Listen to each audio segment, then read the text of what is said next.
This is a question that I think is for you, Dr. Nita. Okay.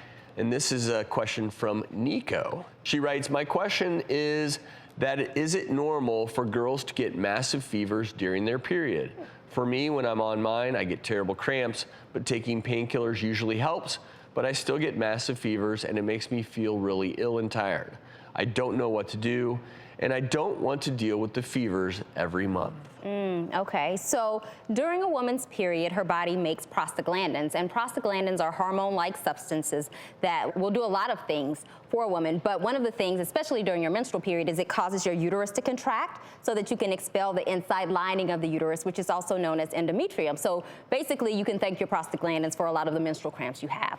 But in addition to causing those menstrual cramps, then that elevated prostaglandin level can also be associated with like low-grade fever feelings in women. However, if a woman is having a fever every month, she definitely needs to see a medical provider, preferably like an OB-GYN, because that is not okay. And generally speaking, when someone comes in with a fever, we think about a lot of things. If she's having like nausea, vomiting, abdominal pain, we may say maybe there's endometriosis, maybe there's something like pelvic inflammatory disease.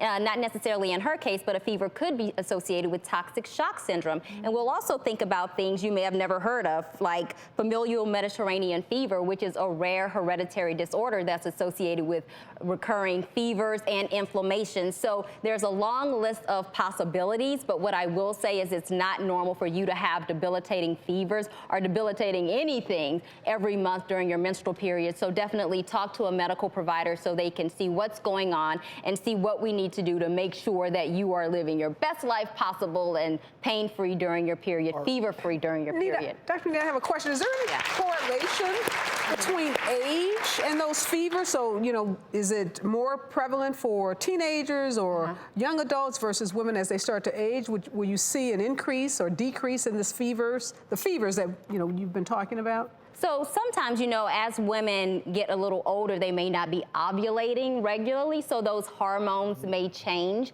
And a lot of this is kind of hormonally driven, and that determines a lot. So you may not see exactly what you saw earlier in life. But, you know, if you have a huge fever, don't sit at home and say, oh, it's because of those prostaglandins. Like, you need to get in to see someone to make sure something else isn't going on. Do women get night sweats during their periods?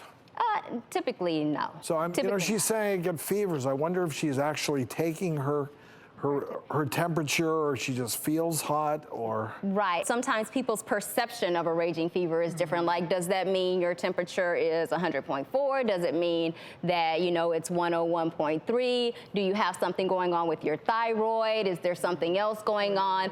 Yeah, so there can be a lot of things going on, but if she's a young woman, then she shouldn't be having hot flushes. But if there's some type of irregularity in her periods and she's maybe going through a menopause transition, even if it's premature, then that can be associated with hot flashes. So a lot of different things could be going on.